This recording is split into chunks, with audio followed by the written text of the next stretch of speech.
Mahindra XUV 700।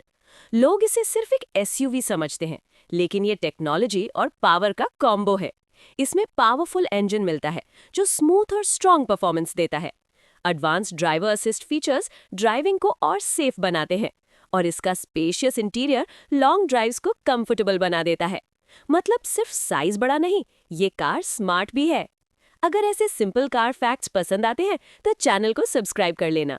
अगर तुम होते, पावर चूज करते या स्मार्ट फीचर्स?